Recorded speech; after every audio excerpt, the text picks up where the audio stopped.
Well, hello and welcome to the Tron Church Talking Points podcast. My name's Fraser and I'm here today with Matt and with Willie. Willie had a busy day yesterday, ended up preaching twice unexpectedly, but... a real day's work. Yeah. It's nice to have a little more warning than being phoned at 7:30 to be told that Josh is indisposed, shall we say. Yes.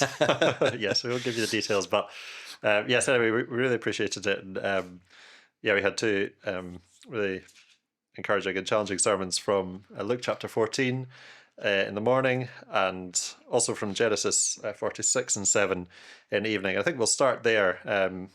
Your title was, I think, Strangers in a Strange Land. And, Yeah. you said that was taken from Tom Swanson's book, was it? Yeah, a little book of pastoral letters, which came out a long time ago. I don't know if it's still in print, but if it is, there's some great letters in there. It's really worth reading. Tom was a good writer. But yes, it captures something, that title and that idea, doesn't it, of what it is to be Christians. And you referred a number of times to Peter's letters and us being elect exiles, and it's very much the language the Bible uses, isn't it, of who we are. And it's helpful in seeing that, in explaining why actually it is hard for us a lot of the time, because we are sort of out of place. I was thinking it's a bit like when you go on holiday and you're not quite sure of the language and you're not quite sure of the culture and all how the trains work and whatever it is. There are all these sort of things that just make it difficult. And for us as Christians, we're living somewhere where we don't belong. It's not our permanent home. And that sort of explains why actually it is hard for us, because we're living almost out of step with the world, and we have different priorities and different things which we value. And you spoke about our need to be distinct, but also clarifying that doesn't mean that we completely withdraw from the world. So how do we think rightly about that? How do we balance that need to be in and to be engaging with the world and all the rest of it, but also remaining distinct? And what's the importance and the value of that distinctiveness? What's the purpose of that? Yeah, well, it was John Stott, I think, wasn't it, who coined the phrase "in the world but not of it," and that sums up what our calling is, and that is what we were looking at in the chapter. That's what's going on there in Egypt, where Joseph is determined to keep the people separate enough in this land of Goshen. That's where all the focus is, and I do think it's because he's realistic. The fascinating thing about the whole business of the story going down to Egypt is, of course, that it's we touched on this but didn't really go into it last night, but is that God says to Abraham way back in Genesis 15, "Know for certain that your offspring will be sojourners in a land that is not theirs, and will live as servants there, and they'll be afflicted for 400 years.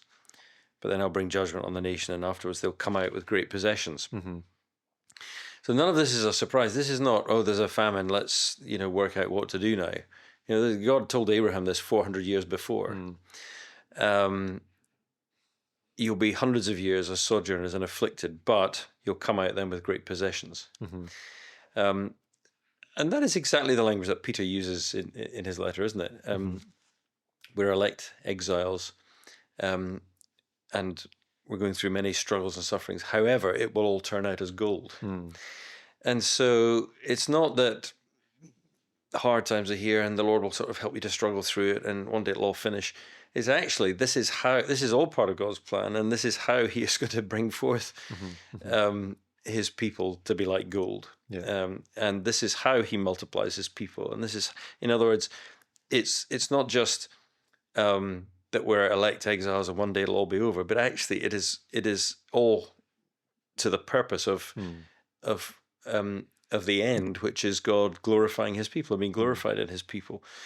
And that suddenly starts to make sense of the whole of life, doesn't it? When it makes sense of the whole Bible story. It's not that it takes God hundreds of years, thousands of years to put right the problem of man's rebellion. He could have done that in 5 seconds. The whole thing could have gone bang and we're in the new creation. But he's not slow. He's patient because he desires that people should come to repentance. So it's a mystery, isn't it? But it's a marvelous mystery that these things which you think are the impediments to our lives, the impediments to the growth of the kingdom, the impediments to the growth of the church, etc., they're not. They are the means, the instruments by which God does these things. Even the Lord Jesus was made perfect through suffering. Yeah. And so when you see that, it just opens one's eyes to how God works, how God works in individual lives, how He works through His church, how He works in the whole world, and it does put a different complexion, I think, on suffering. It doesn't mean suffering is in and of itself a good thing. The Bible doesn't teach us that, but in the hands of God, it can be a wonderful thing, and so yes, so being in the world but not of it, I think, is helped when we see what this is all for, what it's all about, and it has a missionary purpose. And I think that's what helps us to see, well, our missionary purpose means we must be in the world, because we can't be blessing the world if we're not in it. Yeah. But in order to bless the world and be in it like that, we must be different from the world. We must be bringing something to the world that is different. There must be a separateness. There must be a differentness. And again, the Bible uses all kinds of different language. That's the language Jesus is meaning when He's talking about being light to the world. Yeah. We're light. We're in the darkness, but we're bringing light. We're salt. We're in the mess and the corruption and whatever else, but we're bringing something that is cleansing. But we'll only be that if we are distinct from the world. Yeah. Yeah. I can't remember what the question was, but that was my answer. Well, it's helpful. And we saw in the passage as well the blessing that comes to the nation of Egypt. Yes, because of God's people being there and being in their midst, and the blessing which God pours out on His people. Yeah, it spreads, and the ones who are blessed become a blessing. And again, that's the promise to Abraham, isn't it? And I will bless you and bless those who bless you, and through you I will bless the nations. Matt, why is that such a good thing for us to hear? And I guess it's leading on from what you were saying, Willie. It just gives great purpose for what the church is and what we are to do. It was really helpful what you said, that it's when God's people believe that that's what they are and do what they do and what they're called to do, that then that blessing will go out. It's obviously quite challenging, but it's also great to see that God is true to His promises and will do what He's promised, even through the most unlikely of people. Yeah, I think it's important, isn't it? Because what comes out in this whole story is that Joseph understands God's covenant purpose, and actually so does Jacob. And Jacob is so heartened when Joseph is still alive, principally because his belief is that God's covenant is still hasn't been broken. Now he was wrong because he thought it all hinged upon Joseph, but nevertheless for him it was very important, and that's what Joseph knew, and that's partly why he wanted the people to be separate and so on, because he wasn't just thinking. In other words, he wasn't just thinking in temporal terms. It wasn't just be in Goshen because it's the best land and do all of this so you can become materially prosperous. No, it was think of your heavenly calling. Yeah. And it's when God's people understand what they're really there for and what's really most important, and have the kingdom and eternal matters absolutely to the fore, it is then that they in fact bless the world in temporal terms. Yeah. Much more, and that was the point I was making about the aftermath of the Great Awakening. It brought multiple blessings in society that we still benefit from, but it was that way around.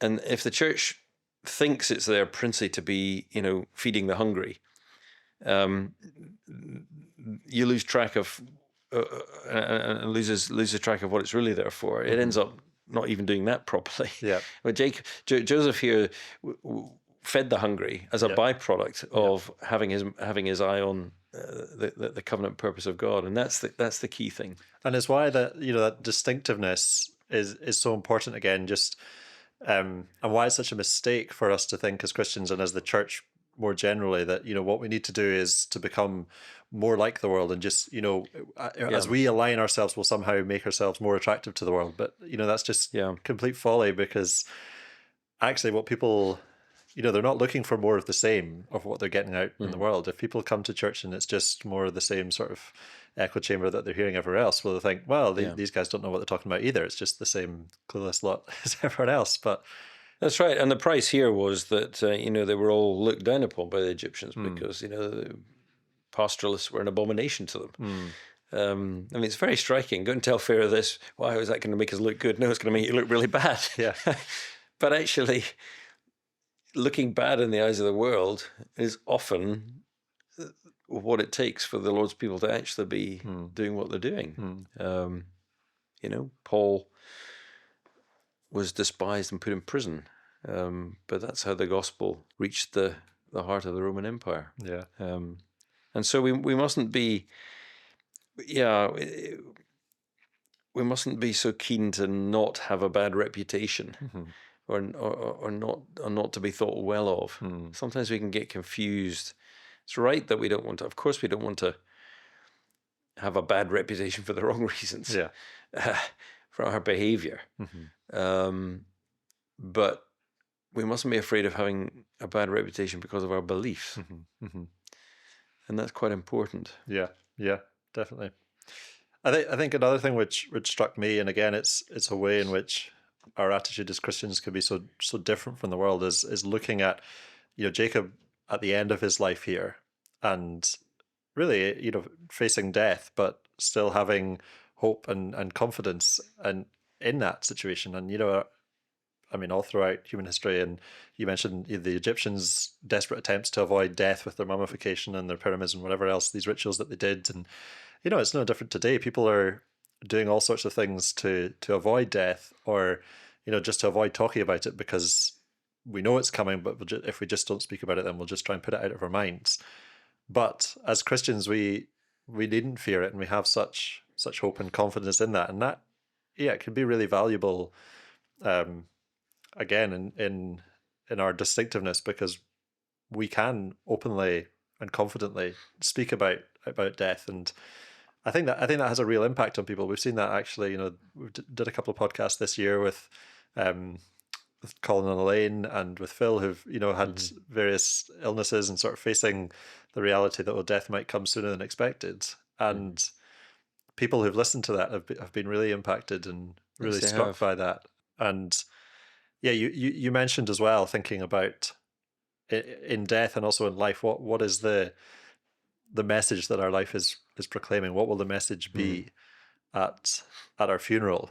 And so how does that maybe sharpen the mind and help us in thinking about how we live now in light of that?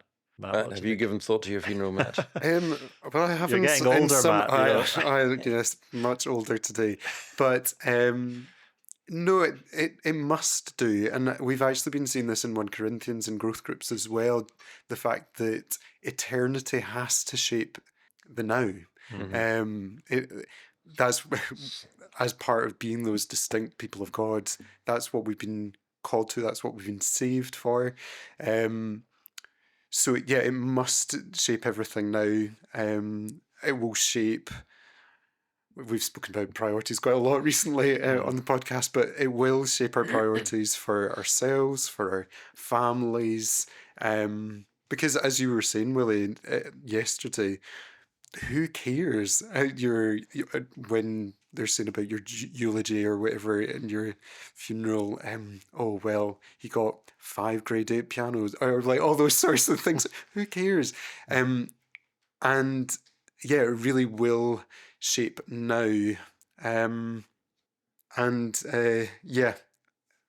I think it was so encouraging to see, even through the mire of Jacob's short and evil life, as he kind of put it, that he did have his priorities right in the end. Yeah. So it doesn't mean that throughout it's very easy to say, "Oh, get your priorities right," and sometimes you won't, and we have to repent of that. But God in His grace does and can bring us round. You were Yeah. saying like that's the context of all of this, isn't it? Yeah. God's grace in bringing us to Himself. And you see God's care. I mean, I love the little detail you pointed out about, He lived for another 17 years, and just that, it's lovely, isn't it? God, yeah, he cares about His people, and He doesn't sort of lose interest when we get to 130 and think, well, they're on the home straight now, so I'll just leave them to it. Right to the end, God is interested in Jacob, and is giving him these little tokens of encouragement, keeping him going, and that's that's what gives Jacob again the sure confidence in, because it's founded in God and on His faithfulness, and that's that's the hymn we sang at the end. Great is Thy faithfulness, and it's not based on us, and it's not anything to do with us, and it's a good job it's not often, because we do stumble, but that you also said it just at the end as well. The reminder of our hope is even better. Is our promises are even better, because not only do we have these the surety that Jacob had of Joseph's word and all the rest of it, but we've seen more of it, and we've got the security in the blood of Jesus, and that's just a wonderful thing, and we can't be reminded of that often enough. I mean, the great picture you have of the patriarchs in Genesis, and also as it comes through in the summaries, if you like, in Hebrews 11, is that these were men who were living for the future, and that's what you see at the end of the story here, isn't it? Jacob, the last few chapters are all about passing on the blessing, passing on. It's the legacy of God's covenant blessing. By faith, Jacob, when he was dying, blessed his sons. As he worshipped, leaning on his staff. That's the important thing, that he passed it on. Yeah. He kept the faith to the end, and he passed it on to the next generation. And he lived for the future. The two great figures in Hebrews 11 are Abraham and Moses. I mean, there's lots of others, but those are the two that get the longest bit. And the focus all of the time on Abraham is living for the future. Living for the promise. He reckoned that God could raise the dead. And Moses particularly is living, seeing the invisible. So they lived looking forward, and they lived looking upward.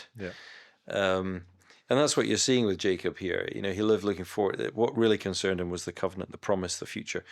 And these last few chapters, he's blessing, as we'll be in this next week, blessing Joseph's sons, adopting them as his sons. Then the next chapter, blessing all his sons. Everything that filled his mind, particularly as he got older, was that the God of his fathers and his God would be the God of his children. And that's just that's a great challenge, isn't it? And it's a great encouragement to all fathers, all parents, all grandparents. That's what do you want?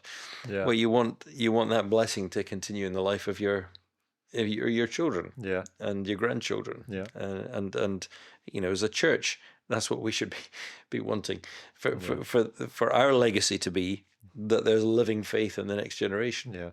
And even if it's not our own children, like there's so many, again, it's the blessing of being a church family where older saints that maybe don't have children of their own, well, that sometimes enables them even more to be a blessing to so many others and touch a wider range of people. Well, we'll see this next week when it's a wonderful picture of adoption we have, because Jacob adopts Joseph's two sons to become full sons of Jacob, and so I'm going to be speaking about that, and how God is a God who loves adoption.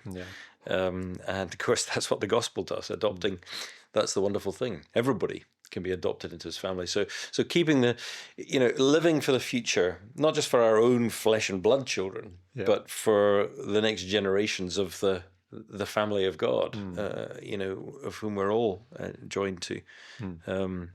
That's what it means to live by faith. In Hebrews 11, when it's by faith, by faith, by faith, by faith. This is what it looks like. This is what it means living for in when it's fleshed out in reality. What are the things that are concerning you right up until the end?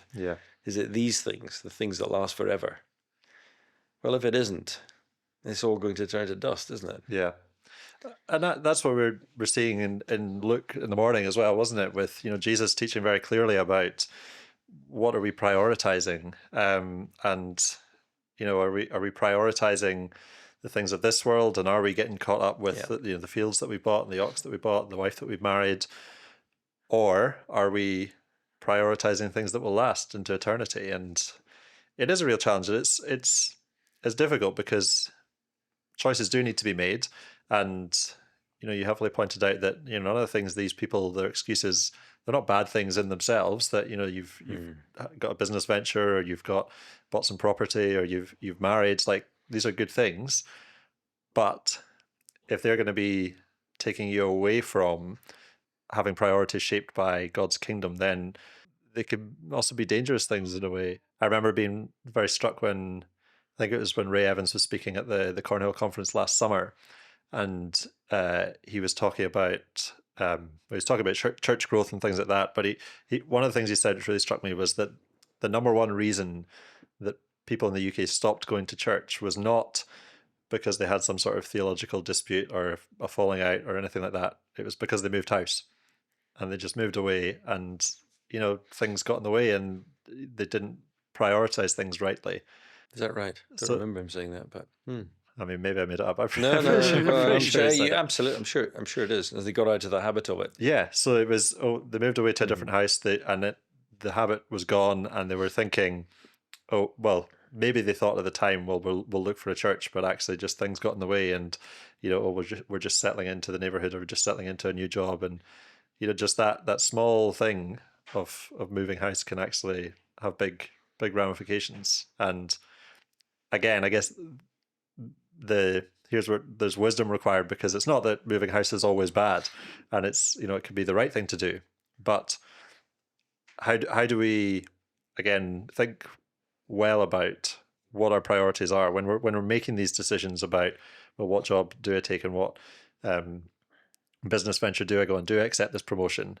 It's not always wrong to do that, but we must have consideration for the spiritual aspect of that, and what that's going to do for our spiritual life. The temporary always seems so huge. All those temporary things, like choosing a house. I mean, trying to moving house is a dreadful thing. It's so stressful. It's one of the big stressful life events, isn't it? Yeah. Like, I mean, everyone in many ways goes through it, but it's not fun. So trying to limit it as much as possible is probably a good thing. But it's, again, even thinking when you're buying a house, it's a good thing to buy, but what are you buying it for? So yes, you might be using it to fill with yourselves, your children, your possessions, and all those sorts of things, but actually, is there space for a big dining table? Can you be practicing hospitality? Is there a spare room that you could open? Always have ready to use for helping a brother or sister in need, or any number of things, because that's a helpful way of pointing away from just mere temporal things, but thinking, actually, how's this going to help serve God's kingdom in those sorts of things? And actually, sometimes you might, I've said there about having a bigger house maybe that you could serve, but actually, what would it look like to have a smaller house and to use that money that God has gifted you, knowing that He's given you everything for His purposes? Both are good, and you need, it's a wisdom call. It's what you're saying, Willie. It's not black and white in these situations, which makes it difficult. But no, but in the end, it all comes down to an attitude of heart, doesn't it? I mean, that's really what the whole passage is about. It's about your attitude to God's grace, and the first half of it making the point very clearly, where you can't buy God's grace. It can't be bought. It has to be received. But those who really have understood grace, understood that, understand that you share that, and therefore you become a giver, not a getter. But equally, there's no place for cheap grace. So it has to be valued, and what God has given you, there's no light thing. It's an enormous thing, and therefore it overrides everything else, and it suddenly changes your whole understanding of life and possessions and people and relationships and all of these things. And I mean, that second half of the chapter is very challenging. Yeah. You know, and it's just so true to life, isn't it? A field, an oxen, and a wife. You know, it's real estate, possessions, and wealth, and relationships. These are the things, and Jesus talks about constantly as being the things that can grow up and assume so much importance that they squeeze the life out. I mean, that's the parable of the sower, isn't it? And, you know, particularly relationships, and that's, you know, why he ends with a very shocking language about hating your father and mother and wife and children, brothers and sisters, and so on, because, you know, these are the things that are precious, but they're not God. And so the things, you know, the things that are most dangerous to us always are the best gifts of God. These are the things that can be twisted. You know, that's always the devil's way, isn't it? To try and take something that is not God and make it into God for us. And the things that are most godlike are the things that are easy. You know, the things that are most wonderful and beautiful and fulfilling and everything else. The things that are closest to doing the things that only God can do are the easiest things to twist into that. And we just have to be very, very realistic about it. But what he's saying is that, you know, you have to be radical about discipleship. It's the only safe way to be liberated enough to then fully be able to enjoy these good gifts of God and so on. But he ends up telling you to count the cost, not just of doing these things, but of not being radical enough. Yeah. And ultimately, that is the ultimate cost, isn't it? And as you see, you know, like when he, in verse 24, he says, I tell you, none of these men who were invited shall taste my banquet. And ultimately, you know, all these things which can get in the way. And we might think, well, it's just for a season and we'll come back to it, or, you know, we'll just, for a couple of years we'll do this. And okay, some people can and whatever, but it's just, you've got to ask, is it worth taking the risk? And again, you know, the last two verses are just really shocking, isn't it? That, you know, salt is good, but if salt has lost its taste, how shall its saltiness be restored? It's of no use, either for the soil or for the manure pile. It's thrown away, and it's it is quite hard hitting, because actually we can just become totally useless, and all these things which we can prize in this life are ultimately of no good, because they will just fade to dust and be thrown away. It's interesting, isn't it? Again, how, you know, we've just been talking in Genesis about all the focus being on Jacob's life at the end. And so much in the Lord's teaching is about the end, isn't it? Yeah. Enduring to the end. The parable of the sower, so it's the one that endures to the end who will be saved, said Jesus. And so, you know, that's where there's danger when we sort of quip about, well, once saved, always saved. I mean, that's a terribly dangerous thing, isn't it?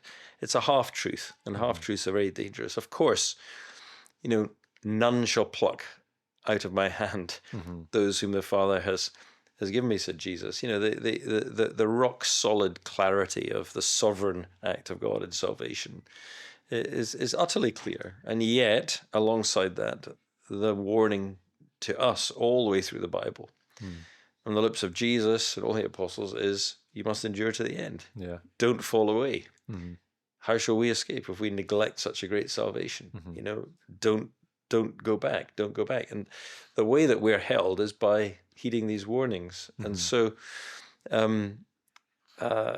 it's foolish when people say, well, you know, it can't be a real warning if it's to real Christians because they wouldn't fall away. I mean, this is not the way the Bible works. The Bible doesn't deal in hypotheticals. It deals in realities. And Jesus is warning the people in front of him who seem to be enthusiastic followers of his. And he's saying, well, keep right on till the end, because that's what matters. Yeah.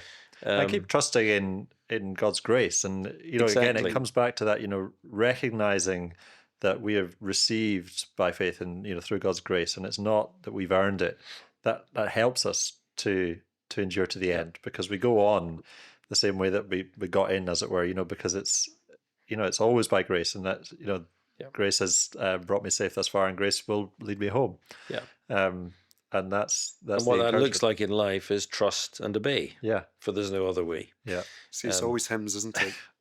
Well, good hymns. Good Hymns hymns, yeah. Good hymns indeed. hymns that say something Yeah. worth saying. Yes. Well, it is encouraging, and yeah, I think we'll draw something there.